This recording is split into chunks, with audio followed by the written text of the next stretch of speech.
आइए देखो थोड़ा सा 2 मिनट के लिए। अब ये हमारी 12 जनवरी वाली तो कल वाली न्यूज बाकी रह गई थी हमारी, कौन सी, युवा दिवस की, समझ गए क्या। और बाकी आज 13 जनवरी है, तो 13 जनवरी की कौन सी होगी, लोहड़ी। 14 जनवरी का आपका कौन सा हो गया, मकर संक्रांति, समझ गए क्या। 14 जनवरी की कौन सी होगी, मकर संक्रांति। दो बात हो गई। अभी एक भूजल सर्वेक्षण आया है, भूजल सर्वेक्षण, समझ गए। तो भूजल सर्वेक्षण आया, तो भूजल सर्वेक्षण के बारे में अपने ज्योग्राफिकल बात है। एक आर्थिक सलाहकार इंडिया और राजस्थान दोनों के चर्चित रहे हैं। अब आर्थिक सलाहकार, और 12 जनवरी को कौन सा, युवा दिवस। अबे 5 न्यूज है, ध्यान दीजिएगा। युवा दिवस आप पढ़ रहे हो तो जनरल वे में अगर स्वामी विवेकानंद को देखते हो तो हिस्ट्री होती है। आर्थिक सलाहकार पढ़ रहे हो तो प्रशासनिक, और प्रशासनिक हो गया और आर्थिक होगी। भूजल सर्वेक्षण ज्योग्राफिकल हो गया, कौन सा, ज्योग्राफिकल।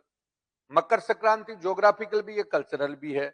और लोहड़ी आपका सांस्कृतिक है। तो हर टॉपिक मैंने आपको बताया कि जो करंट अफेयर के जो मुद्दे हैं वो क्या है, डायरेक्ट करंट हो गया। ये तो कौन सा करंट हो गया, डायरेक्ट। और ये तो कौन सा अखबार में जो आया वो तो कौन सा हो गया, डायरेक्ट। और यही चीज किस में जुड़ जाती है, इनडायरेक्ट में। कौन से में, इनडायरेक्ट। समझ गए क्या मेरी बात को। अब पहला नंबर आ गया लोहड़ी, अभी बात हुई थी हमारी। तो सिखों का क्या है, त्योहार।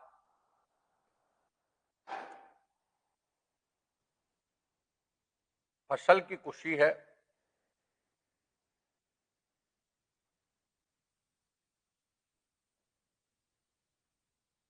और इनका नृत्य है गिद्दा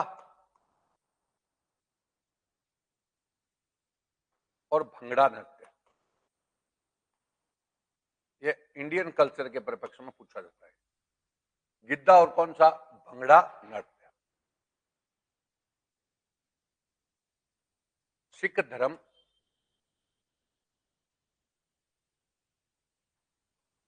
इंडिया में पंजाब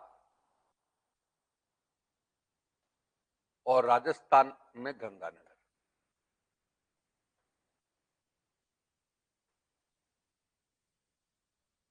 निर्गुण परंपरा पर बल है।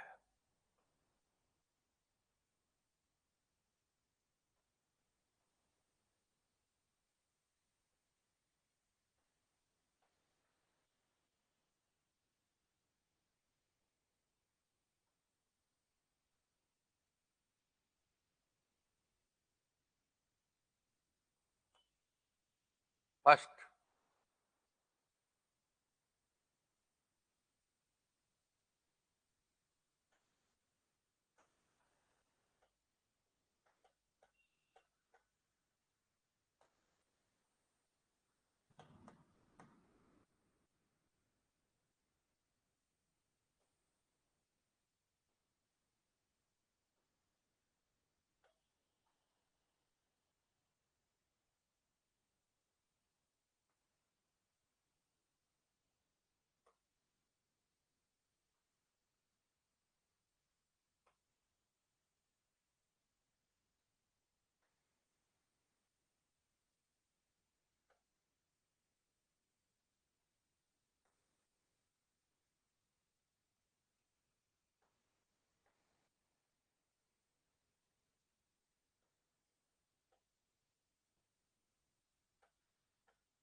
एक मिनट दूंगा।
देखिए इसको एक बार वापस आइए।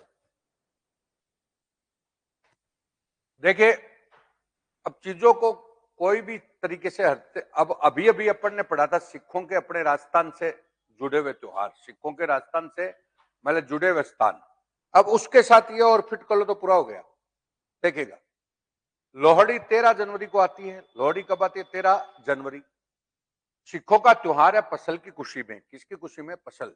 अब इस खुशी के अवसर पर इनके जो नृत्य होते हैं वो कौन सा? गिद्धा और कौन सा? भंगड़ा। गिद्धा और कौन सा हो गया? भंगड़ा। समझ गए?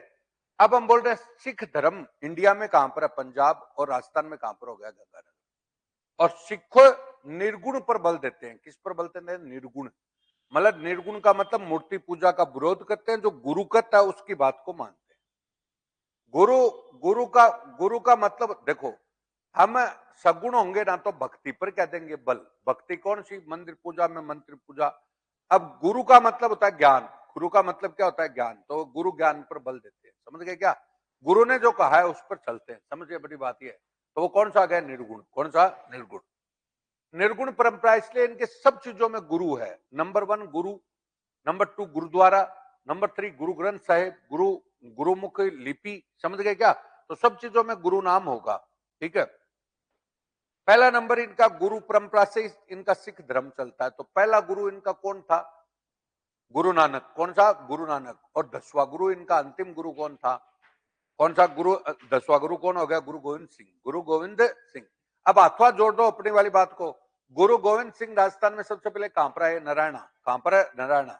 नारायणा को आप क्या बोलोगे? नारायणा को क्या बोलोगे? चरण कमल साहेब। चरण कमल साहेब। यहां से कहां पर गए? ग्वालियर।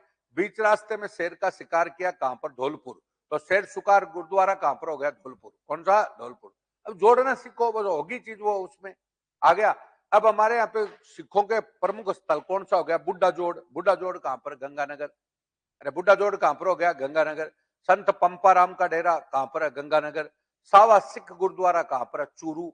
कबूतर साहेब का गुरुद्वारा कहां पर है? हनुमानगढ़। कहां पर है? हनुमानगढ़। ये हो गया पूरा जोड़ना। आपका इंडिया राष्ट्र कुछ नहीं करंट में आगे आइए। गुरुद्वारा। देश का सबसे बड़ा गुरुद्वारा कौन सा है? स्वर्ण मंदिर। कौन सा है? देश का सबसे बड़ा गुरुद्वारा कौन सा है? स्वर्ण मंदिर। स्वर्ण मंदिर किसने बनाया? अर्जुन देव ने। कौन सा है? अर्जुन देव। अर्जुन देव इनका टोटल 10 गुरुओं में 5वां गुरु था। 5वां गुरु। इन्होंने 5 गुरु नहीं थे क्या? उनकी वाणियों को कलेक्शन करके एक ग्रंथ बनाया। तो इनका ग्रंथ कौन हो गया? गुरु ग्रंथ साहिब। आगे आइए। गुरु ग्रंथ सॉरी गुरुद्वारा बनाया इन्होंने, गुरु ग्रंथ साहिब लिखा। गुरु ग्रंथ साहिब। गुरु ग्रंथ साहिब में 5 गुरुओं की क्या है? वाणी। 5 गुरुओं की वाणी आ गया। गुरुओं की वाणी होगी। आगे ध्यान दीजिएगा। गुरुमुखी लिपि, इनकी जो लिपि है, जैसे हमारे हिंदुस्तान की लिपि कौन सी है? देवनागरी है। उसी प्रकार से इनकी लिपि कौन सी है? गुरुमुखी। गुरुमुखी लिपि का प्रवर्तक कौन है? अंगद। कौन है? इनका गुरु कौन था? अंगद। कौन था? अंगद। ये लो सारी बात आ गई। अब सिख कौन माना जाता है? सिख जो 5 चीजों पर बल देता है। पंचकार। कौन सा? पंचकार। बोलो कौन सा? कच्छा। भाई सिख होगा वो 5 चीजों पर बल देगा। कच्छा पहनेगा, कड़ा पहनेगा, केस रखेगा, और कौन सा? कंगा रखेगा, और कृपाण। कृपाण मतलब तलवार वगैरह रखेगा, कटार या तलवार रखेगा। वो कौन होगा? सिख होगा। कौन होगा? सिख। अब देखिए सिखों पर सारी बात आ गई टोटल। अब तुम सोचते हो ना इंडिया राजस्थान क्या, अब 1 मिनट का टॉपिक है और उसको अपने राजस्थान वाले और जोड़ दो, खत्म हो गया। अब 13 अप्रैल को क्या आ गई? बैसाखी। अभी भी बात हुई। 13 अप्रैल को कौन सी आती है? बैसाखी। बैसाखी का त्योहार कब आएगा? जब फसल पक जाएगी तब कौन सा आ जाएगा? बैसाखी। अब मैं फिर बोल रहा हूं, सिख धर्म में त्योहार कौन से हो गए? बोलो। लोहड़ी और बैसाखी। लोहड़ी और बैसाखी। 13 जनवरी, 13 अप्रैल। 13 जनवरी और 13। सिख कहां पर है? गंगानगर और हमारे यहाँ पे कहां पर? गंगानगर। वहां पर कहां पर है? पंजाब। बोलो क्लियर है? पंजाब और गंगानगर। सिखों का मैंने बल किसने दिया? निर्गुण पर। किस पर बल दिया? निर्गुण। निर्गुण में गुरु पर बल दिया। पहला गुरु कौन है? गुरु नानक। और लास्ट गुरु कौन है? गुरु गोविंद सिंह। गुरु गोविंद सिंह। और इनका गुरुद्वारा कौन सा हो गया? स्वर्ण मंदिर। और इनका गुरु ग्रंथ साहिब किसने लिखा? अर्जुन देव ने। और गुरुमुखी लिपि किसने लिखी? इसने। और 5 चीजों पर ये क्या देते हैं? बल। पंचमुखी। कौन सा? पंचमुखी, बोलो क्लियर है क्या? 5 चीजों पर पंचकारों पर बल देते हैं ये लोग। दोस्तों चीजों को थोड़ा जोड़ना सीखो, ये प्रैक्टिस आपके हाथ लग गई ना तो सब कुछ हो गया। आ गया 1 मिनट की चीज। टॉपिक क्या आया था? एक आया था अखबार में, आज 13, अब 13 जनवरी है, लोहड़ी है, ठीक है। अब आया कल 14 जनवरी है, मकर संक्रांति है। 14 जनवरी को क्या है? मकर संक्रांति। अब इसको हमने 4 चीजों से जोड़ दिया। देखो पहला, सूर्य मकर रेखा पर है, सूर्य इस समय कौन सी रेखा पर है? मकर रेखा पर। बोलो क्लियर है क्या? तो ये ज्योग्राफी का पार्ट हो गया। हम सूर्य का क्या करेंगे? पूजन। तिल का भी क्या करेंगे? पूजन। और धार्मिक और सामाजिक कार्य करेंगे, मतलब कौन करें? मतलब दान दक्षिणा देंगे। मतलब ये दान दक्षिणा का क्या है? दान वगैरह करने का क्या है? त्योहार है। 4 पार्ट हो गया। अब मकर संक्रांति बिल्कुल क्लियर है। अब ध्यान सुनिए, ये हमारी पृथ्वी है, ये बीच की रेखा कौन सी होगी? भूमध्य रेखा। कौन सी? और ये ऊपर वाली कौन सी होगी? करक। और ये कौन सी होगी? मकर। अब सुनना, अब हमारा इंडिया है वो आपका यहां पर स्थित है, समझ गए? जिसके कर्क रेखा बीचों बीच जा रही है, कर्क रेखा बीचों बीच जा रही है। बोलो क्लियर है क्या? अब बिल्कुल स्पष्ट देखिए, जब हमारे बीच में कर्क रेखा, सूर्य कर्क रेखा पर चमकता है, सूर्य कर्क रेखा पर चमकता है, इसका मतलब हमारे बीचों बीच चमक रहा है। अरे कर्क रेखा पर चमक रहा है तो हमारे बीचों बीच क्या हो रहा है? चमक रहा है। तो हमारे ऊपर ही सूर्य चमक रहा है, तो गर्मी क्या होगी? ज्यादा। 21 जून को, और गर्मी ज्यादा होगी। और सूर्य हमारे ऊपर ही है, तो वो हमारे ऊपर है, तो दिन क्या होंगे? बड़े। अरे 21 जून को दिन क्या होता है? सबसे बड़ा नहीं होता क्या? गर्मियों में दिन क्या होते हैं? बड़े, क्योंकि सूर्य। अब इसको कोई आप ज्योग्राफी मतलब सीधी सीधी भाषा में पढ़ लो। सूर्य हमारे ऊपर है, ऊपर है तो सौभाग्य से बात है, वो छिपेगा क्या? देरी से छिपेगा, तो दिन क्या होगा? बड़ा, और गर्मी होगी। बोलो, अब सूर्य कहां पर चला गया? मकर। तो हमसे इतनी दूर है सूर्य, दूर चला गया, मकर दक्षिण में चला गया ना। अब इसलिए आप पेपर में पढ़ते हो तो उसको दक्षिणायन भी बोलते हैं। अरे सूर्य को क्या बोलते हैं? दक्षिणायन। तो दक्षिण में चला गया। अब दक्षिण में चला गया तो सौभाग्य से वो मकर पर है, तो हमारे पास उसका प्रकाश क्या पहुंचता है? कम। कम पहुंचता है तो सर्दी क्या लगेगी? मैं एकदम सीधी भाषा में बात कर रहा हूं, सर्दी क्या लगेगी? कम। बोलो सर्दी क्या लगेगी? कम। बोलो क्लियर है क्या? तो सर्दी कम, सर्दी ज्यादा होगी, सर्दी क्या होगी? ज्यादा। और वो दूर है सूर्य, तो दिन तो क्या होंगे? छोटे, और रात क्या होंगी? बड़ी। अब इनको ऐसे करते रहते, लिखते रहते, कुछ नहीं। बीच वाली पोजीशन में आ गया, तब हमारा मौसम क्या रहेगा? सम। न तो गर्मी और न, अब हमारी ऋतुएं कितनी होगी? सर्दी गर्मी। अरे सर्दी और गर्मी, बीच की कौन सी होगी? बसंत। बसंत का मौसम हो गया, उसमें क्या होता है? बोलो भाई, न तो ज्यादा गर्मी न ज्यादा सर्दी। और एक शरद, शरद कौन सी? दीपावली के आसपास, तो न तो ज्यादा गर्मी और न ज्यादा सर्दी। ये हो गया। अब इनको क्या है, इस कॉन्सेप्ट को भी मतलब एक एक दिन लग रहा है। आगे क्या? बोलो क्लियर है? सीधी सीधी भाषा में बात बताइए, सीधी भाषा एकदम। बोलो क्लियर है क्या? इतनी बात छोटी सी बात है, कोई दिक्कत है क्या? अब आओ, ये तो हो गई ज्योग्राफी की बात। कौन सी ज्योग्राफी? तो मैंने क्या बोला? अब कल पेपर आएगा तो उसमें आएगा सूर्य दक्षिणायन में है। कौन से में है? दक्षिण। तो सौभाग्य से बात है दक्षिण में है। हम कहां पर हो गए? उत्तर की साइड में। कौन से में? उत्तर। तो सूर्य हमसे क्या है? दूर है।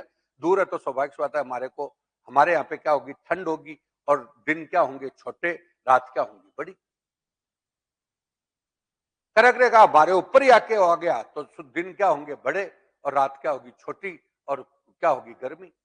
बीच में है तो कोई दिक्कत नहीं, देखिएगा। बोलो क्लियर है क्या? एक बात। अब आओ, अब दूसरा पॉइंट आपको और दिखा रहे हैं, देखिए ये। अब आपका इधर आ गया, सूर्य का पूजन होता है। किसका पूजन होता है? सूर्य। देश में सबसे बड़ा सूर्य मंदिर कौन सा? कोणार्क मंदिर। कौन सा? कोणार्क। कोणार्क कहां पर हो गया? उड़ीसा। कोणार्क कहां पर हो गया? उड़ीसा। अब राजस्थान में बोलो, कालिका सूर्य मंदिर कहां पर है? चित्तौड़। कालिका सूर्य मंदिर कहां पर है? चित्तौड़। रणकपुर जैन मंदिर कहां पर है? पाली। वहां भी सूर्य मंदिर है, वहां भी क्या है? सूर्य। ओसिया में भी क्या है? सूर्य मंदिर। और हमारे आमेर में भी क्या है? सूर्य मंदिर। ये राजस्थान के 4 प्रसिद्ध सूर्य मंदिर। अब पेपर आएगा कल, सुन लो, कल पेपर, न्यूज़पेपर आएगा तो तुम्हारे पेपर में बाकायदा सूर्य मंदिर आएंगे। अब वहां पर तुम्हारा एक दो कोई और आए तो उसको और नोट कर लो। चलो हो गया। भाई साहब अगर तुम ये मैं पढ़ा रहा हूं ना वो 1.5 घंटे, वो न भी पढ़ो ना तो भी पार पड़ जाएगा, क्योंकि हर चीज में हर चीज है। अब कल तुम्हारी मकर संक्रांति आएगी, अब मकर संक्रांति आएगी तो कल आप क्या करोगे भाई? कल कने कने मतलब पेपर में आएगा किसके बारे में? सूर्य के बारे में।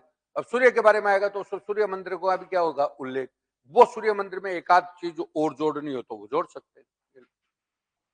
आ गया क्या? अगली बात, तिल। कौन सा तिल? तिलहन का राजा है। तिलहन हमारे दो गई, दलहन और कौन सी तिलहन? दलहन और कौन सी तिलहन? तो तिलहन का राजा कौन सा होता? तिल। कौन सा होता? तिल। तिलहन उत्पादन में पहला नंबर आजकल राजस्थान का आ गया। तिलहन उत्पादन में पहला नंबर किसका आ गया? राजस्थान। कैसे बोलो? तिल तो है ही हमारे यहाँ पे। आपको बता राई सरसों नहीं है क्या? 40% कहां पर होती है? राजस्थान। अरे राई और सरसों 40% लगभग कहां पर होती है? राजस्थान। तो सौभाग्य देश की 40% राई और सरसों हमारे यहाँ होती है, तो तिलहन हो गया ना। तिलहन में हमारा पहला नंबर आ रहा है, बोलो क्लियर है क्या? तिलहन। और ये राजस्थान में हमारा पहला नंबर किसका? कोटा। राजस्थान में पहला नंबर किसका हो गया? कोटा। अब सुनना मेरी बात, वैसे बता देता हूं, तिल तो है ही। तिल के बाद आपका दूसरा नंबर कौन सा मैंने बताया? राई सरसों। कौन सा? राई सरसों। तीसरा नंबर सोयाबीन। सोयाबीन का दलहन भी है, कौन सा? तिलहन भी। तेल भी तो निकलता है। तो सोयाबीन सबसे ज्यादा कहां पर होती है? हाड़ौती में। हाड़ौती वाला कोटा बूंदी झालावाड़ है, वो एरिया हो गया। तो बोलो, तो ये तीनों चीजें हो गई। तो तिलहन में पहला नंबर किसका हो गया? कोटा का। और राजस्थान में पहला, भारत में पहला नंबर किसका है? राजस्थान का। और तिलों का राजा, तिलहन का राजा कौन है? तिल। तो जोड़ दो। आ गया। तिल कौन सी फसल है? खरीफ। कौन सी फसल है? खरीफ। खरीफ की फसल है ना। फसल दो आएगी, रबी और कौन सी? खरीफ। और तिल में इंडिया में पहला नंबर किसका है? महाराष्ट्र का। राजस्थान में पहला नंबर किसका है? बोलो, पाली। और तिल से कौन सा बनता है? तिलपट्टी। क्या बनती है? तिलपट्टी। तिलपट्टी जो गजक टाइप होगी, वो तिलपट्टी कहां पर बनती है? प्यावर। ये लो, 2 मिनट का है। अब रोजाना आता है, कुछ न कुछ आता रहता है, आप जोड़ो उन चीजों को। अब आइए, ये हो गया तुम्हारा तिल हो गया। अब आता है धार्मिक कार्य, समाज सेवा, जो भी आपका दान दक्षिणा जो भी है। समझ गए क्या मेरी बात? अब हमारे लोग, बूढ़े बुजुर्ग जो भी पुराने लोग हैं, परंपरा को ध्यान में रखने वाले, वो दान दक्षिणा करते हैं। लेकिन हम पढ़ गए तो हम धीरे धीरे भूल रहे हैं। अरे हम क्या कर रहे हैं? भूल रहे हैं। क्योंकि हम तो, भाई हम कैसे भूल रहे हैं कि गांधी ने एक वर्ड कहा था कि आज, गांधी ने कौन सा कॉन्सेप्ट दिया? गांधी ने कहा सबसे पहले तुम्हारी आवश्यकता सीमित करो। तुम्हारी आवश्यकता सीमित होगी तो तभी तो तुम दूसरों का भला कर सकोगे। तुम ही मर रहे हो तो दूसरों का कैसे करोगे? तो हमने, आज का युग है, इसमें युवा ने अपनी आवश्यकता क्या कर ली? बढ़ा ली। बढ़ा ली तो उसको दान तो कहां से करेगा जब उसके पास पैसा ही नहीं बचेगा? सभी किस्त में चल रहा है। आ रहा है क्या बात? पुराने वाले थे, कुछ भी हो, छोटा मोटा आवश्यकता उसकी क्या थी? सीमित थी। अब आवश्यकता क्या है? ज्यादा। अब आवश्यकता ज्यादा बढ़ा है तो आगामी कर्जे में चल रहा है। तो आगामी कर्जे में चल रहा है तो कहां से होगा? गांधी ने कहा।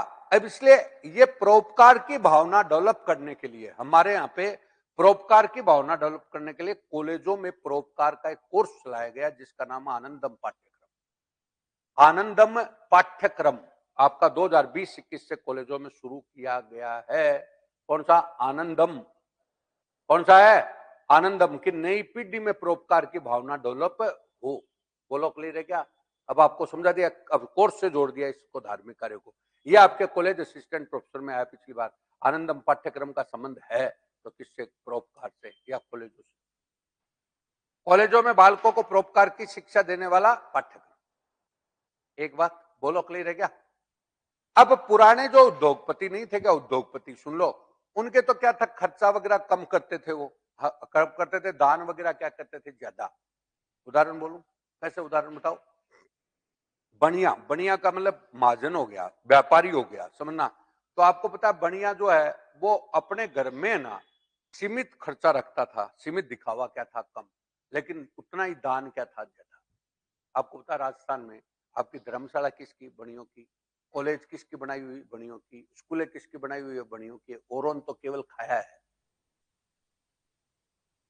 कुछ भी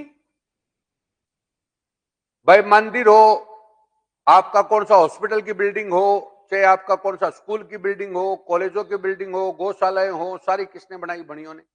अब उन्होंने पहले क्या किया बोलो? खर्चा क्या किया? सीमित।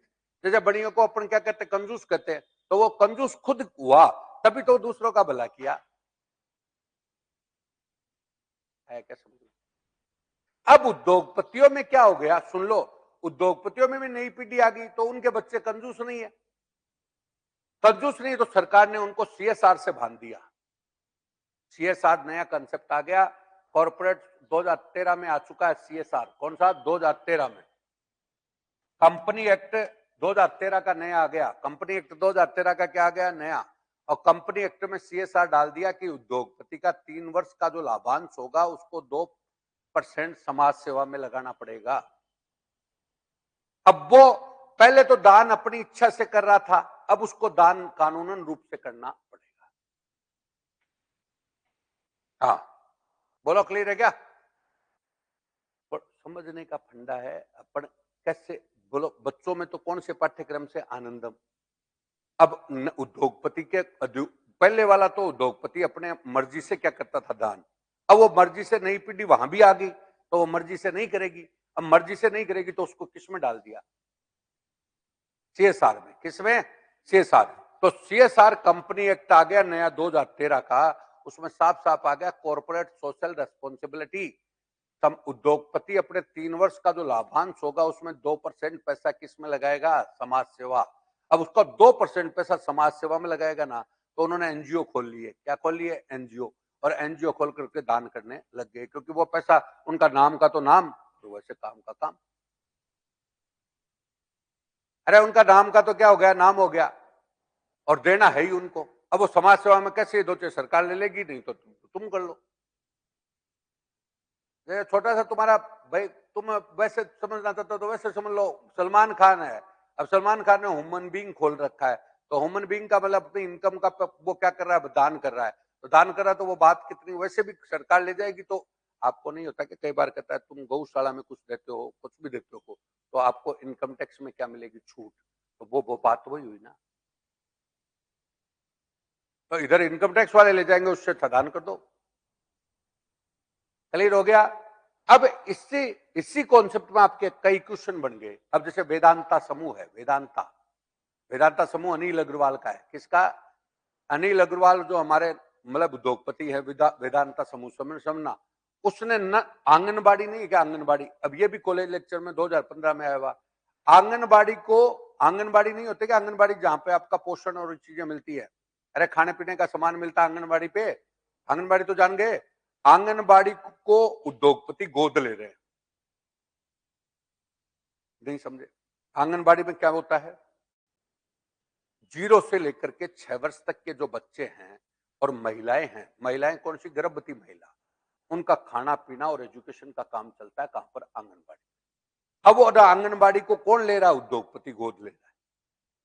उद्योगपति का गोद लेने का मतलब हो गया भाई इसका खर्चा मैं उठाऊंगा, कहने का मतलब ये हो गया।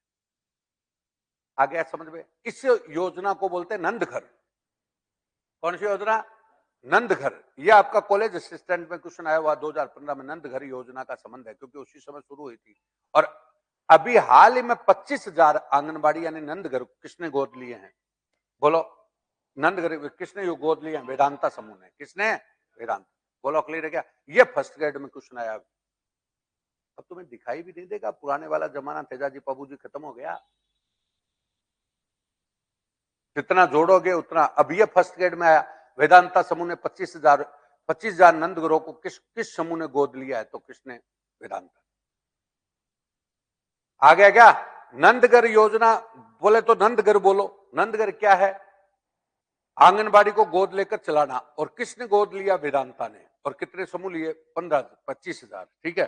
तब आओ महिंद्रा समूह, महिंद्रा नहीं क्या गाड़ी वाला, किसने? नन्ही कली प्रोग्राम चला रहा, नन्ही कली। तब वो सीएसआर का मतलब है कि इन्होंने क्या के लिया? समाज सेवा पे लगाने हैं इनको। तो अपने लाभांश का 2% तो इन्होंने सबने एनजीओ खोल लिए। एनजीओ खोली तो ऑटोमेटिक, अब जैसे मैंने मान लो लाभ कमाया, तो मैंने भी मेरा एनजीओ खोल लिया मान लो, तो लाभ कमाया तो टैक्स देना पड़ेगा। तो टैक्स देना तो एनजीओ के माध्यम से अपने को समाज सेवा कर लो, तो दोनों काम हो गए ना। वो तो दे जाएंगे। सबने अपने अपने एनजीओ खोल लिए, तो वो पहले तो क्या सेठ साहूकार वैसे दान करते थे, आजकल एनजीओ के माध्यम से करते हैं।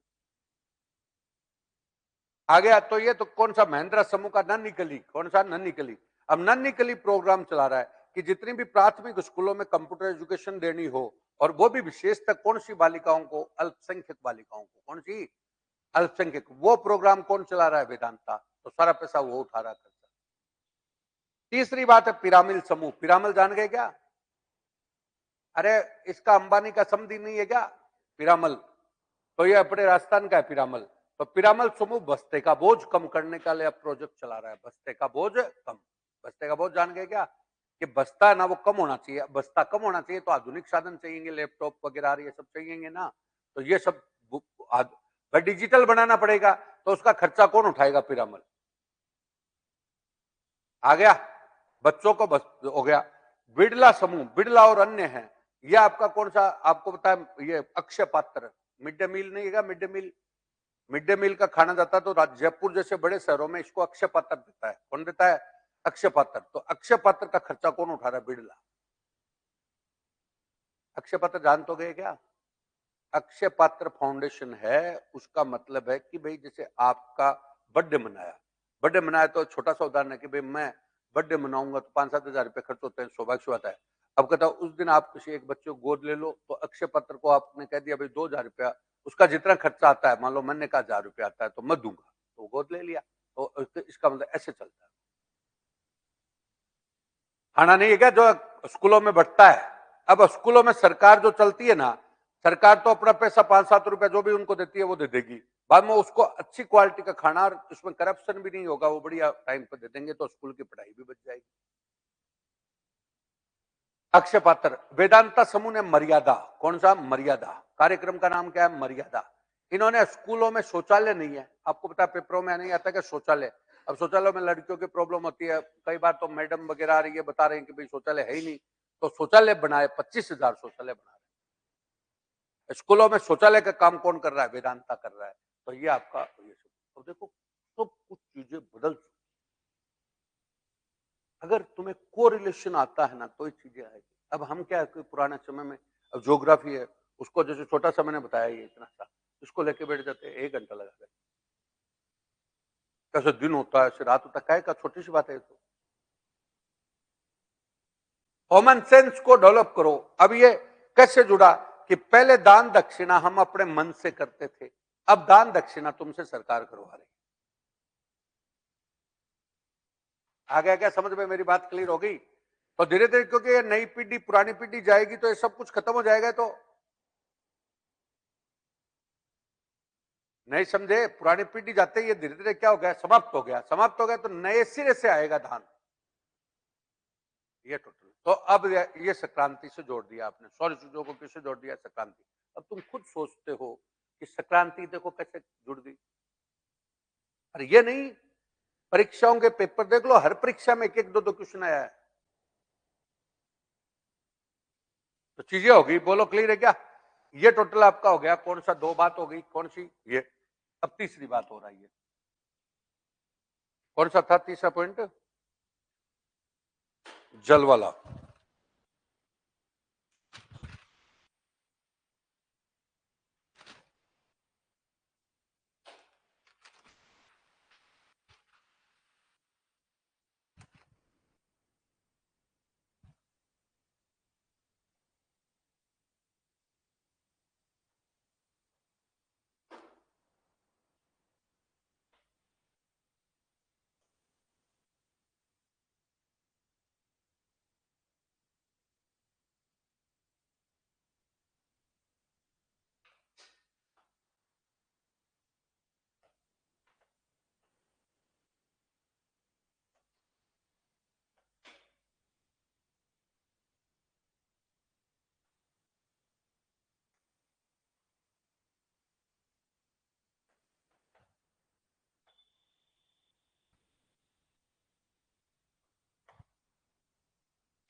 भूजल वाला टॉपिक आया।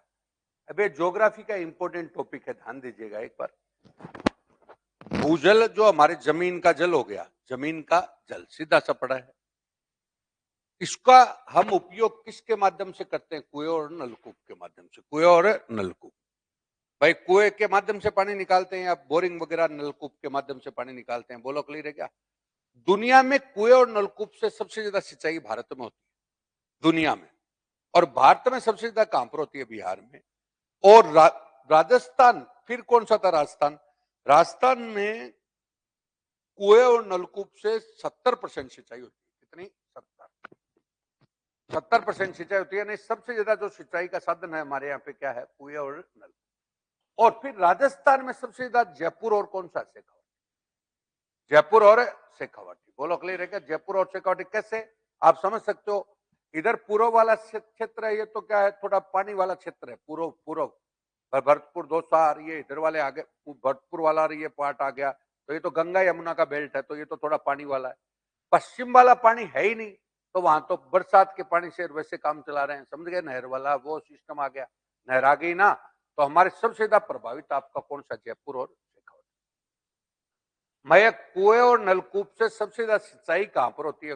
जयपुर और शेखावाटी। बोलो क्लियर है क्या? अब हम बोल रहे हैं, अब आप ना कुएं और नलकूप का अधिक पानी निकालोगे, अधिक दोहन करोगे, अधिक दोहन करोगे, बोला अधिक पानी निकालोगे तो डार्क जोन हो जाएगा नीचे। कौन सा? डार्क जोन, मतलब जमीन का पानी नीचे क्या हो जाएगा? खत्म। तो उस कंसेप्ट को क्या बोलते हैं? Dark zone. कौन सा?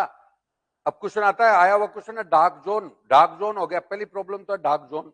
और ग्रे जोन का मतलब होने वाला है। अरे डार्क जोन और कौन सा? ग्रे जोन, मतलब होने वाला है, समझ गए? डार्क जोन और ग्रे जोन। तो एक तो ये प्रॉब्लम आती है डार्क जोन की, और कौन सी? Grey zone. अब ध्यान दीजिएगा, आगे मैंने लिखा है डार्क जोन होगा ना, तो हमारे नीचे का पानी एवरेज से क्या हो गया? कम हो गया, तो भूस्खलन की समस्या आ सकती है, भूकंप की। भूस्खलन और कौन सा? भूकंप की समस्या आ सकती है, क्योंकि मैंने क्या बोला? नीचे का जो एवरेज पानी है वो खत्म हो जाएगा, तो ऐसी जमीन के दरकने की समस्या आ सकती है। बोलो क्लियर है क्या बात आपकी? तो ये एरिया सबसे ज्यादा प्रभावित हो गया। एक बार आया हुआ क्वेश्चन है कि सर्वाधिक प्रभावित डार्क जोन एरिया कौन सा है? तो शेखावाटी का एरिया और जयपुर वाला। आ गया समझ में? अब आज जो सर्वेक्षण केंद्रीय भूजल बोर्ड का आया है, वो सर्वेक्षण यह है, ध्यान दीजिएगा, कि जो आपका पानी है ना नीचे वाला, उसमें रेडियो एक्टिव तत्व मिले हैं। रेडियो एक्टिव तत्व यानी यूरेनियम की मात्रा उसमें मिश्रित मिली है। कौन सी? यूरेनियम। कौन सा? यूरेनियम से ही तो बनता है आपका परमाणु वगैरह, रेडियो एक्टिव बनता है। अब कहता है यूरेनियम की मात्रा मिली है, और उससे आपके 33 में से 28 जिले प्रभावित है, और जिनमें 0.03 mg मिलीग्राम मतलब यूरेनियम की मात्रा मिली है। और ये देश में सबसे ज्यादा राजस्थान में। रेडियो एक्टिव की मात्रा देश में सबसे ज्यादा कहां पर होगी? बोलो। राजस्थान। देश में सबसे ज्यादा कहां पर होगी? राजस्थान। राजस्थान में होगी ना? बोलो क्लियर है क्या? और राजस्थान में कितने जिले? 33 में से कितने? 28 जिले। कितने जिले? 28 जिले इससे प्रभावित हो गए। हो गया? बोलो बात। अब आगे पूरी, अब इससे क्या होगा? तो इससे हड्डी कमजोर होंगी, किडनी की प्रॉब्लम होगी, और कैंसर का खतरा होगा, और बच्चे अपंग पैदा। आ गया समझ में मेरी बात? ये प्रॉब्लम आ रही है। अब ये कह रहा है कि सर्वाधिक प्रभावित इससे राजस्थान है। अब हमने बोला भाई क्यों है ऐसा? तो हमें एक तरफ खुश भी हो रहे हैं कि हमारे यहाँ पे यूरेनियम के भंडार मिल रहे हैं। अरे खुश हो रहे हैं ना, हमारे राजस्थान में यूरेनियम के क्या मिल रहे हैं? भंडार।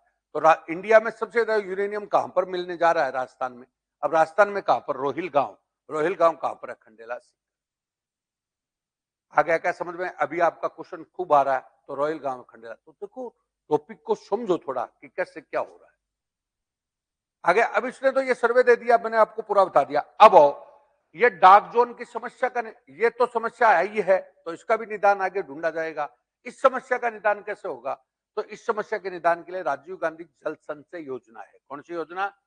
राजीव गांधी जल संचय योजना। कब आई? 2019 में। 2019। ये योजना में ना हमारे परंपरागत जल स्रोत हैं। परंपरागत जल स्रोत समझ तो गए क्या? परंपरागत है, पुराने पुराने जल स्रोत है। कौन से? टांका है आपका, कौन सा? नाड़ी, खड़ीन, हालरा, टोबा, आपका कौन सा? पायतान। ये कौन से परंपरागत जल स्रोत का मतलब है कि आप वर्षा के पानी को इकट्ठा करो, और वर्षा के पानी को इकट्ठा करोगे तो एक तो इस पानी से काम चल जाएगा, और जहां पर वो पानी मतलब क्या होगा, इकट्ठा होगा, वहां का जल स्तर भी धीरे धीरे क्या होगा, बढ़ेगा। तो आपको पता हो तो आप गांव के परिप्रेक्ष्य में हो तो थोड़ा बहुत बता दूं कि गांव में सामान्यतः इस योजना के तहत सरकार टांके बना रही है हर घर में, कि आप टांका अपने घर में बनाओ, आपको हम पैसा देंगे। टांका तो समझ गए, पानी को इकट्ठा करने वाले, तो ये पानी को इकट्ठा। अब तुम्हारे कॉलेज असिस्टेंट प्रोफेसर में ये आ गया, हालरा टोबा पायतान क्या है। हालरा टोबा पायतान क्या है, तो ये परंपरागत जल स्रोत के साधन है, छोटे छोटे रूप है अलग अलग, समझ गए क्या मेरी बात। तो ये सरकार रोक दे रही है। अब वो पानी वर्षा का इकट्ठा करोगे, अब जयपुर में तो ये कर दिया, जयपुर जैसे शहर में तो ये कह दिया कि 300 वर्ग गज का अधिक प्लॉट है ना, तो उसमें आपको वाटर हार्वेस्टिंग करनी पड़ेगी। और गांव के परिप्रेक्ष्य में ये कर दिया कि आपको टांका वगैरह बनाना पड़ेगा, इसके लिए सरकार आपको अनुदान देगी। आगे इससे क्या होगा, पानी आप वर्षा का यूज लोगे, जल स्तर धीरे धीरे क्या होगा, बढ़ेगा। तो ये सब चीजें आपकी बात आ गई। अब देखो, अब इसमें ऐसा है, अब तुम कहोगे सब पेपर पढ़ लो, चाहे कोई फर्क नहीं पड़ेगा। अब इसमें तो ऐसा सर्वेक्षण दे दिया, ऐसे यूरेनियम है, ऐसे, इससे बनाना पड़ता है टॉपिक। अब खाली इसमें तो इतना ही है भाई, इतने जिले प्रभावित है, ये बात बता दी। अब ये टोटल बन गया कि हम कौन सा तो पानी, अब बोलो सर्वाधिक सिंचाई हमारे कौन से, कुएं और नलकूप से। कुएं और नलकूप से ये प्रॉब्लम आ गई। अब जमीन का पानी नीचे का एक तो खत्म हो रहा है, एक तो क्या हो रहा है, खत्म हो रहा है, और एक पानी में यूरेनियम आ रहा है।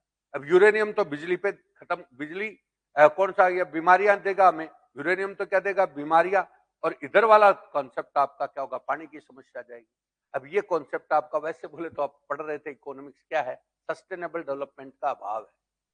आप विकास तो कर रहे हो, लेकिन आपकी प्रकृति आपका धोखा देगी। नहीं क्या धारित विकास है, तो सस्टेनेबल डेवलपमेंट का अभाव हो गया है कि आप विकास तो खूब कर रहे हो, लेकिन आपकी प्रकृति आपको धोखा। बोलो क्लियर है क्या, बात समझ में आई कि नहीं आई।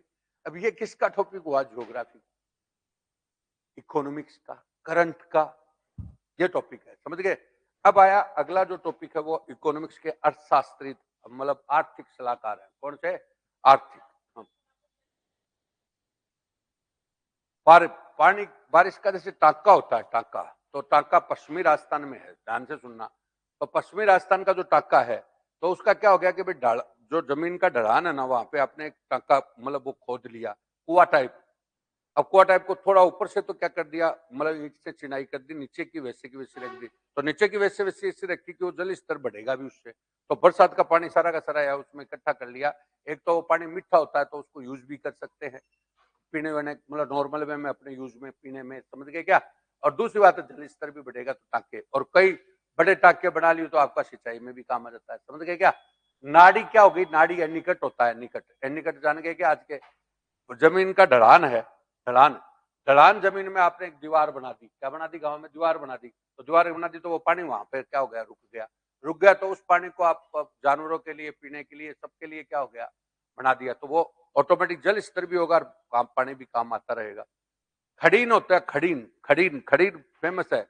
खड़ीन क्या होता है कि जैसे अपने गांव में अपने बुजुर्गों को देखते तो उनको खाली खाली में मन नहीं लगता, तो उन्होंने जमीन खोद दी, खोद मतलब जमीन को नाली ऐसी बना दी जमीन में। अरे खेत में क्या बना दी, नाली टाइप बना दी, जैसे ये टेबल है ना, ऐसे नालियां बना दी, क्या बना दी, नालियां, नालियां बना दी। जो ही बरसात आई, बरसात आई तो नालियां क्या हो गई, भर गई, भर गई, तो भर गई तो स्वाभाविक सी बात है, जमीन में थोड़े दिन बाद में क्या आ गई, नमी आ गई, नमी आ गई ना, नमी तो रहेगी। अब हमारे राजस्थान की ज्वार, राजस्थान की कौन सी फसल है, ज्वार और कौन सी, बाजरा, ज्वार और कौन सी, बाजरा। ज्वार और बाजरा ऐसी फसल है जो नमी में ही हो जाता है।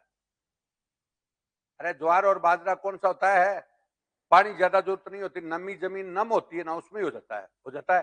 तो नम जमीन हो जाता है, तो पश्चिमी राजस्थान में ज्वार और क्या हो रहा है, बाजरा, इसको खड़ीन कृषि भी बोलते हैं, जिससे जानवरों का क्या हो गया, चारा। अब चारा होने से क्या हुआ, सर्वाधिक जानवर कहां पर है, पश्चिमी राजस्थान, समझो बहुत सी बात है। आगे आ गया खड़ीन, खड़ीन के बाद जैसे हालरा टोबा है ना, ये छोटे टांके हैं जो अपने घरों में रहते हैं। आ गया पायतान है, जो तालाब टाइप है, समझ गए क्या। तो ये परंपरागत जल स्रोत है। अब सरकार क्या कर रही है, जैसा आपको बनाना है उस हिसाब से आपको इस योजना के तहत अनुदान दे रही है। जैसे ₹1,00,000 तुम्हारा लगेगा टांके का मान लो बनाने का, तो सरकार उसमें कितना 70% कितना पैसा सरकार दे रही है। आ गया ये टोटल। तो अपने यहाँ पे क्या है, अपना जो सिस्टम है ना, तो बहुत सी कमियां है हमारे सिस्टम में। क्या होता है कि हम प्रकृति गई भाड़ में कहां से आएगी, क्योंकि पढ़ाई नहीं है हमारे यहाँ। तो वो पढ़ाई का अभी भी ढर्रा कोर्स चल रहा है परंपरागत। अब आपको बकायदा मैंने इसमें तो क्या बताया भाई, किस टाइप से हमारी सोसाइटी में भी सुधार हो सकता है, समझ गए क्या, हमारी जमीन में ज्योग्राफिकल रूप से। और पिछले में सोसाइटी वाला बताया, पढ़ाई का रूप ही नहीं है। आ गया। तो ये दो बात। अब आइए तीसरी।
ये है आपका। एक और देखिए, हमारे मतलब पीएम है ना, पीएम सुन लो, प्रधानमंत्री होता है तो प्रधानमंत्री के पास और मुख्यमंत्री के पास अलग अलग सलाहकार होते हैं। सलाहकार जैसे इकोनॉमी पे सलाह देने वाला है ना, वो तो कौन सा था, आर्थिक सलाहकार। कौन सा, आर्थिक।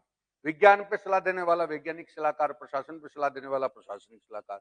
क्योंकि मुख्यमंत्री और प्रधानमंत्री तो जनता से जाते हैं, तो उनको कोई जरूरी थोड़ी है पता होता चीजों को, उनको कहां से पता होगा, क्योंकि तो जनता से, आप में से मेरे में से कोई बन सकता है, कोई भी बन सकता है, तो उसमें कोई पता नहीं होता। तो उनको सलाह देने के लिए अलग अलग एक्सपर्ट्स होते हैं।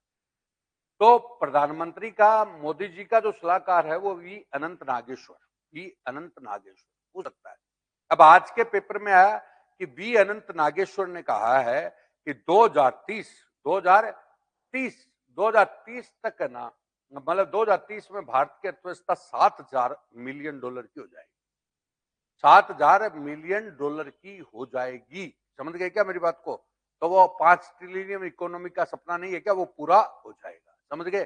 तो ये आपकी बात कौन कह रहा है, अनंत नागेश्वर। समझ गए क्या मेरी बात। और ये कह रहा है वृद्धि दर जो हमारी ग्रोथ रेट है वो आपकी कितने परसेंट है, 6.5%, 6.5।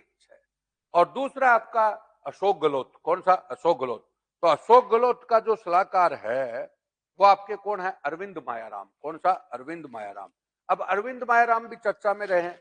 ये क्या, राजीव गांधी के साथ चल लिए अधिकारी थे, तो राहुल गांधी नहीं है क्या, उसकी यात्रा में राजस्थान में साथ चल लिए, तो उनके छापा डलवा दिया। मोदी जी का आजकल एक काम है ना बड़ा, कौन सा, कि भाई कोई के भी कोई हो रहा है विरोध, बोलो, बोलते छापा। अरविंद माया राव की क्या डलवा दिया, कोई छापा डलवा दिया, कोई कंपनी का कुछ भी, कोई भी चीज का काम करते हैं तो निकलता है, तो उसमें छापा डलवा दे, तो उसके परिप्रेक्ष्य में अरविंद माया राम चर्चा में रहे। तो आज दोनों सलाहकार चर्चा में थे, नागेश्वरन और कौन सा, अरविंद मायाराम।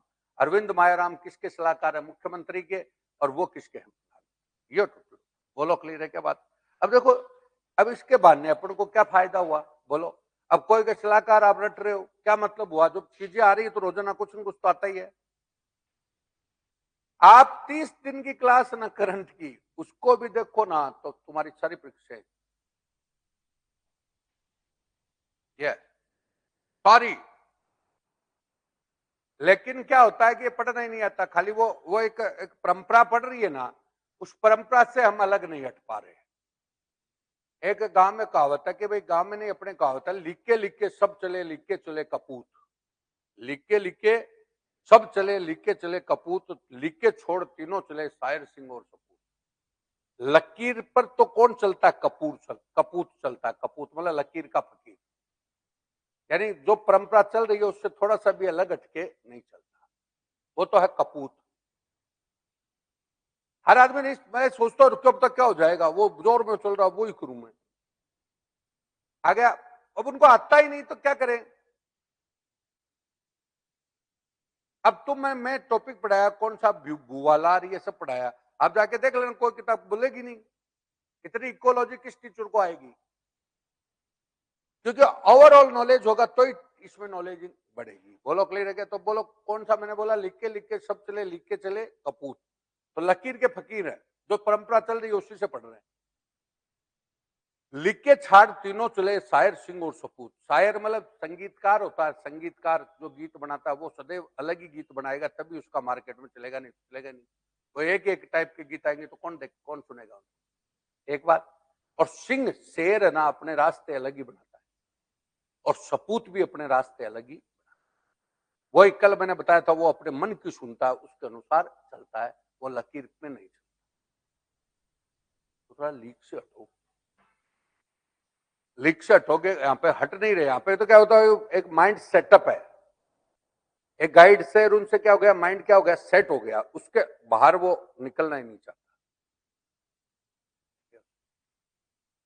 तभी तो अपन खुद एक बात सोचो, थोड़ा सा एक सोचने की बात है कि आप कल्पना करें कि क्या 10-10 लाख हर परीक्षा, मतलब 5-4 लाख लोग तो आजकल हर परीक्षा में बैठने लगे, तो सीट मान लो कितनी होती है, फेल क्यों होते हैं फिर। और कई लोगों को तो आप देख रहे हो, कोई 5 साल से तैयारी कर रहा, कोई 7 से कर रहा, कोई 10 से कर रहा है, और फिर भी सक्सेस नहीं हो रहे। क्या कारण है भाई, पढ़ तो सभी रहे हैं, वो बाजार की जो गाइड है या कोई कोचिंग है तो वो किसको नहीं मिल रही, सबको ही मिल रही हो। तो भाई आज तो कह नहीं सकते कि साहब मैं तो नहीं, मेरे वो अलग है। आ गया समझ में मेरी बात। मैं मेरा उदाहरण आपको कई बार इसलिए देता हूं कि मैं 10वीं का 3rd डिवीजन बाई ग्रेस रहा, 3rd division by grace, graduation का सप्लीमेंट्री, बाद में कप्लीमेंट्री, दो मतलब डिग्री होगी, समझ गए क्या मेरी बात को। और आज तक का प्राइवेट क्योंकि एमए बीए में एडमिशन मिलना ही नहीं था, क्योंकि परसेंटेज नहीं थे, तो इसलिए कहां से मिलता, और घर की स्थिति भी क्या थी, खराब, प्राइवेट रहे। आपको बताया, हमने पहली बार आरएस दिया। आरएस भी क्यों दिया कि बीएड हम कर नहीं सकते, क्योंकि 45% नहीं थे, गणित हमारे को आती नहीं थी, इसलिए नहीं दिया। वो कोई और एक कंपटीशन है, समझ गए। तो ये बच्चा आरएस, तो मेरा ताऊ बोला तू आरएस दे, तो दे दिया, पहले चांस में पास हो गए बोलो। प्री मेंस इंटरव्यू, जबकि कोई ऐसा टंपा तो लग नहीं सकता, प्री में तो चलो लग जाता है, चलो ऑब्जेक्टिव टाइप है। मेंस में 8 पेपर, और वो भी कौन से, लिखने। अब मैं इंटरव्यू, और 2003 पहले 2000 में इंटरव्यू में आया, 2003 में मेरा सिलेक्शन हुआ, समझे 18 साल की नौकरी हो गई। एलाइड में आया, एलाइड में आने का मैंने आपको बताया कारण, एलाइड में अधीनस्थ से आरएस की। अब उसका कारण क्या क्या रहा, वो आपको मैंने बताया कि भाई मेरी अंग्रेजी कमजोर रही, तो अंग्रेजी मेरे को साथ नहीं दिया, वो एक अलग चीज हो। अंग्रेजी और मैथ्स एक टेक्निकल सब्जेक्ट है, जिसका बेसिक मजबूत है उसको ही आएगी। आगे बात मैंने ये बताया आपको जबरदस्त। अब वो बोलो हमारे जैसा आदमी मतलब 5-6 साल एक बार पड़पड़ा के पास हो गया तो कैसे होगा? जैसे कौन सा जो तो बिल्कुल स्थिति क्या है नेगेटिव। अब उसका दूसरा पहलू और बताऊं आपको। 2000 में मैं इंटरव्यू में रह गया था फाइनल में इंटरव्यू में रह गया तो मेरे नेट अब एक और बड़ी बात है मजेदार प्राइवेट बाद में हमने एमए किया। ये पहला चांस में जब एमए हो रही थी 99 में 99 2000 में समझ गए क्या? तो एमए हो रही थी एमए के साथ साथ नेट हो गई पब्लिक 58% आए थे तो नेट कर ली तो पब्लिक से नेट हो गई। उस समय नेट होती भी कम थी। एमए के साथ साथ नहीं होता कि फाइनल हुई नहीं उससे प्री के बाद देते हैं वो हो गई। उसके बाद हमने क्या देखा भाई थोड़ा इंटरव्यू के लिए पढ़ा दो तो मैंने पढ़ाना शुरू किया क्योंकि नेट वेट तो था ही तो कोचिंग वोचिंग में तो मेरे को खुद को ही नहीं पता कि मैं चल जाऊंगा क्या। तो आपको पता होगा आपको मैं 2013 तक लोक प्रशासन ही पढ़ाता था। 2013 के बाद आया हूँ जीके में तो मैं अतिक्रमण किया है। नहीं समझे क्या? मेरा तो सब्जेक्ट कौन सा था? पब्लिक एड था। आपको किसी को पूछ लेना 2013 तक कम से कम 500 अफसर बना चुका है। मैं कभी कॉलेज नहीं गया। किसमें? लोक प्रशासन में। लोक प्रशासन पहले चलता था तो अधिकतर जो स्टूडेंट हैं वो पब्लिक एड लेते थे तो वो मेरे भरोसे लेते थे। तो कंसेप्ट ये नहीं है दोस्तों। थोड़ा सा अब उसमें क्या होता था हमारे पास भी कई हॉस्टल में रहते थे तो कहता तूने ये उसका बाप नहीं पढ़ा और उसका वो बेटा नहीं पढ़ा समझ गए इस हिस्ट्री मेरी में। कहा तुम पढ़ो यार मैं तो मेरे हिसाब से पढ़ूंगा तो हमारे वो फॉर्मूला शुरू से हाथ लग गया। तो चीजें क्या हैं आपको अपनी पहचान अलग बनानी पड़ती है। अब जैसे मैं इसलिए मेरा उदाहरण देता हूँ कि यार मैं तो सप्लीमेंट्री हूँ कप्लीमेंट्री हूँ कॉलेज नहीं गया। राधा कृष्ण मेरे ताऊ जी को मैंने कहा मैं कहाँ से पास होऊंगा मैं तो मेरे को अंग्रेजी आती कॉलेज में कभी गया नहीं लोग एडमिशन लेते हैं कॉलेज में। तो उन्होंने एक बात कही बोले राधा कृष्ण है ना उसको पत्रकारों ने पूछा कि आप विदेश पढ़ने क्यों नहीं गए क्योंकि उस समय सभी पढ़ने जाते थे। सरदार पटेल भी विदेश से पढ़ा हुआ था गांधी भी विदेश से पढ़ा हुआ था अम्बेडकर भी विदेश से पढ़ा हुआ था सब विदेश से पढ़ते थे उस समय। तो बोले तुम विदेश क्यों नहीं गए? तो बोले मैं विदेश इसलिए नहीं गया विदेश तो राधा कृष्ण का कॉन्फिडेंस देखो आप क्या था। बोले मैं विदेश पढ़ने नहीं पढ़ाने ही जाऊंगा। तो आपको बता राधा कृष्ण भी विदेश पढ़ाने गया और हम शिक्षक दिवस मनाते हैं। यूनेस्को का पहला प्रमुख कौन था? राधा कृष्ण। तो हम शिक्षक दिवस मनाते हैं पढ़ाने गया वो। नहीं समझे तो चीजें थोड़ी सी आपकी सोच में तुम्हें अलग बनाना पड़ेगा। सोच आपने बना ली चाहे आपके सब्जेक्टों को पढ़ने की बना लो चाहे कोई आपका सब्जेक्ट नहीं होता कि पब्लिक एड है लोक प्रशासन में प्राइवेट रहा पहली बार में नेट किया तो मैंने कभी भी नहीं पढ़ा किसी। अब मैं आपको छोटा सा उदाहरण दे रहा हूँ कि लोक प्रशासन सब्जेक्ट को लोग ऐसे कहने लग गए कि भाई कोई आदमी मुर्दा नहीं है क्या मुर्दा। आप उनको पूछना आपके कि भाई कोई मुर्दे को भी सवाई सिंह पब्लिक एड पढ़ा सकता है। मैं चलते हुए आदमी की चाल बता दूं कि ये इस थिंकर की चाल में चल रहा है। तो वो भी सब्जेक्ट को भी पढ़ने का क्या है एक तरीका है समझ गए क्या? सब्जेक्ट भी पढ़ने का क्या होता है तरीका। अब उसको भी हम परंपरागत तरीके मेरा कहने मतलब हम लंबा समय जो ले रहे हैं उसका कारण बताया। एक और उदाहरण है वो भी मेरे घर का है वो भी बता दूं। मेरी वाइफ ना वो 2003 में हमारी शादी हुई 2019 तक उसने कोई मतलब दुनिया से मतलब ही नहीं उसको खाली है कि मतलब रसोई का शुद्ध गृहिणी मतलब कहना मतलब शुद्ध गृहिणी जैसे बोलते हैं। तो 2019 तक मतलब कितने साल हो गए 16 साल तक कोई किताब कभी हाथ में नहीं। वो हालांकि मुंबई यूनिवर्सिटी से थी तो इंग्लिश मीडियम से थी इंटेलिजेंस शुरू से रही वो तो एक अलग बात हो गई। लेकिन यहाँ पे शादी के बाद उसने कोई पढ़ना पढ़ने का कोई मतलब ही नहीं कोई मतलब नहीं। उसकी लो हमारे ताऊ जी की इच्छा थी तो लो हमने कराई उसकी। लो कैसे कराई कि जैसे हमारे मित्र थे कॉलेज में कोई तो वो ऐसे होते ना भाई कभी कभार वो पेपर ही देने जा रही है बस। तो उसको लो का भी कोई मतलब नहीं था।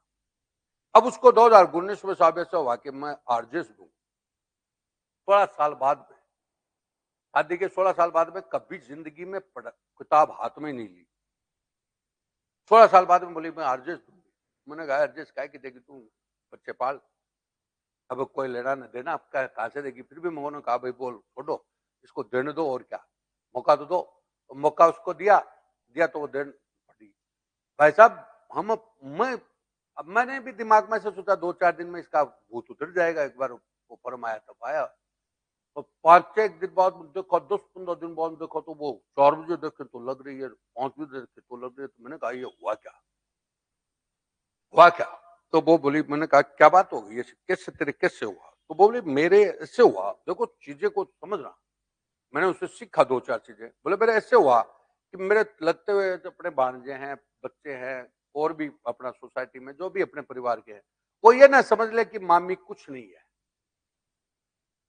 मेरा भी पहचान तो कोई चीज में होनी चाहिए, नहीं समझे? पहचान मतलब क्षमताएं, क्षमताओं की क्या होनी चाहिए पहचान। तो उसने उस चीज को लेकर तैयारी करी। तो भाई साहब वो कोचिंग भी करी, तो कोचिंग का भी देखो उसका रोल बता रहा हूँ। मैंने कहा कोचिंग ले ले तेरे हिसाब से। अब वो बोली अब वो ऐसी कोचिंग ढूंढी ढूंढी बोले उसको मिली वो कि जिसको कोई नहीं जानता, कोई मतलब नहीं था। तो मैंने कहा भाई इसको तो मैंने बाजार में सुना ही नहीं, कोचिंग कौन सी है? तो वो बोली मेरे को आता ही कुछ नहीं, तो कुछ तो इनको आता होगा। नहीं समझे क्या? जीरो, मैं तो जीरो हूं, तो कुछ तो सीखूंगी, मेरे को है ही नहीं कुछ। अब एक लड़का को तो वो फलाने में चल जा, डिग्री में चल जा, वो चल जा, अपने आप को तो संभालता नहीं, खाली ऐसे सोचता वो फलानी कोचिंग कौन सा, वो पूरा पास हो गए। कोई 1% कोई का रिजल्ट है वो तो अपने आप ही पास होते हैं बेचारे। तो उन्होंने कहा, तो बाद में 3-1 महीने में उसने तैयारी करी। तो आपको अफसोस होगा कि 3 महीने में तो प्री पास हो गई, 6 महीने में उसने मेंस पास कर दी, इंटरव्यू तक चली। ओवरऑल वो लॉ में ना 39-40 का मतलब एग्रीगेट नंबर लाने होते हैं लॉ में, तो लॉ में एग्रीगेट उसके एक सब्जेक्ट में 39 आ गए, रह गई। लेकिन मेरे को इतनी मतलब होती है कि यार इतनी भी हो सकता है क्या? मैं अपने आप को खुदा समझता था, ये 6 महीने में सब कुछ तोड़ दिया। राजस्थान की सबसे बड़ी परीक्षा का इसने 6 महीने बोलो बिना करते। तो योद्धा चल मारा जाए लड़ते हुए, लेकिन उसको याद तो करे लोग। बाद में दूसरी बार उसका 21 में आया, तो मैंने कहा दे परीक्षा। बोले मैंने तो दिल्ली वैसे एक ही बार दूंगी, मैं तो ये दिखाना था कि क्षमताएं मेरे में भी है। सिलेक्शन हो चाहे ना हो, जरूरत नहीं है। बात समझ रहे हैं क्या? तो कुछ चीजें क्या होती है अंदर से। अब 6 महीने में जो आदमी कभी मतलब 16 साल हो गई पढ़ाई छोड़े हुए, तो मेरा भी फितूर उतर गया। मैं अपने आप को समझता था बहुत ज्यादा, तो मेरा उतर गया कि यार ऐसा कैसे हो सकता है? नहीं समझे क्या? लेकिन उन्होंने क्या है, मैंने देखा, मैंने हॉस्टल में इसको यहाँ पे मकान दिलवाया, कोई आईएएस का मकान था, तो पेइंग गेस्ट में। तो मेरे हिसाब से उसने 6 महीने में सूरज नहीं देखा कब उगता है।